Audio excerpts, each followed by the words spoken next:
الحمدللہ رب العالمین والصلاة والسلام علی سید الانبیاء والمرسلین اما بعد فاعوذ باللہ من الشیطان الرجیم بسم اللہ الرحمن الرحیم الصلاة والسلام علیک یا سیدی یا رسول اللہ وعلی آلک واصحابک یا سیدی یا حبیب اللہ صلی اللہ علیہ وآلہ وسلم۔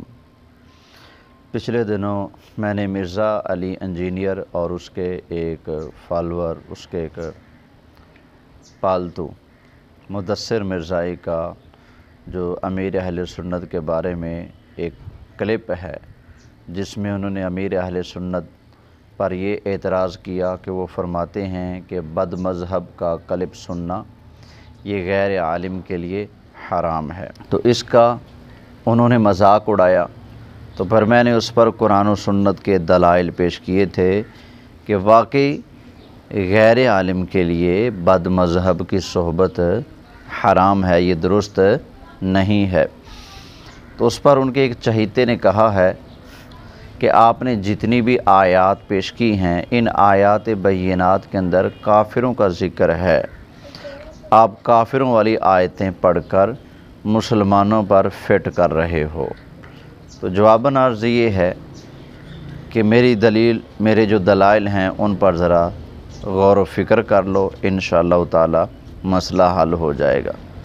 اللہ فرماتا ہے فَلَا تَقْعُدْ بَعْدَ الذِّكْرَى مَعَ الْقَوْمِ الظَّالِمِينَ، فرمایا کہ یاد آ جانے کے بعد ظالموں کے پاس مت بیٹھو۔ تو یہ مع القوم الکافرین ہے یا مع القوم الظالمین ہے، یہ اہل علم پر میں چھوڑتا ہوں، وہ بتا دیں۔ تو مع القوم الظالمین فرمایا کہ یاد آ جانے کے بعد ظالموں کے پاس مت بیٹھو۔ اب کافر بھی ظالم ہو سکتا ہے اور کلمہ پڑھنے والا ظاہری مسلمان یہ بھی ظالم ہو سکتا ہے، تو فرمایا کہ یاد آ جانے کے بعد ظالموں کے پاس مت بیٹھو۔ جب ظالم کے پاس نہیں بیٹھنے کی اجازت تو بد مذہب اور بد عقیدہ آدمی کے پاس بیٹھنے کی اجازت کس طرح سے مل سکتی ہے؟ اور پھر میں نے قرآن کریم کی یہ آیت کریمہ بھی پیش کی تھی۔ اللہ تعالیٰ ارشاد فرماتا ہے یا ایھا الذین آمنوا لا تتخذوا آباءکم واخوانکم اولیاء، اے ایمان والو اپنے باپ دادا کو اور اپنے بھائیوں کو دوست مت بناؤ۔ ان استحبوا الکفر علی الایمان، اگر وہ ایمان پر کفر کو پسند کریں، ایمان پر کفر کو پسند کریں تو فرمایا کہ انہیں تم دوست نہ بناؤ۔ وَمَن يَتَوَلَّهُم مِّنكُمْ فَأُولَٰئِكَ هُمُ الظَّالِمُونَ، تو تم میں سے جو بھی ان کے ساتھ تعلق رکھے گا تو پھر وہ انہی میں سے شمار ہوگا، وہ انہی میں سے ہوگا۔ اور پھر یہ جو منافق ہوتا ہے یہ بھی تو کلمہ گو ہوتا ہے نا، کلمہ پڑھتا ہے منافق، تو منافق کلمہ کا انکاری نہیں ہوتا، منافق قرآن کا انکاری نہیں تو اپنی زبان سے اقرار کرتا ہے۔ تو منافقوں کے بارے میں اللہ تعالیٰ ارشاد فرماتا ہے، فرمایا یا ایھا النبی جاہد الکفار والمنافقین واغلظ علیہم، فرمایا اے پیارے مصطفیٰ صلی اللہ علیہ وآلہ وسلم آپ جہاد فرمائے کافروں کے ساتھ، منافقوں کے ساتھ، منافقوں پر آپ سختی فرمائیں۔ تو نبی کریم علیہ السلام کو حکم دیا جا رہا ہے کہ آپ بد عقیدہ لوگوں پر سختی فرمائیں۔ تو پتہ چلا بد مذہب کی صحبت نہیں بلکہ ان پر سختی کرنے کا اللہ تعالیٰ نے حکم ارشاد فرمایا ہے۔ تو لیجئے آپ کی تسلی کے لیے میں مزید کچھ گفتگو کیے دیتا ہوں۔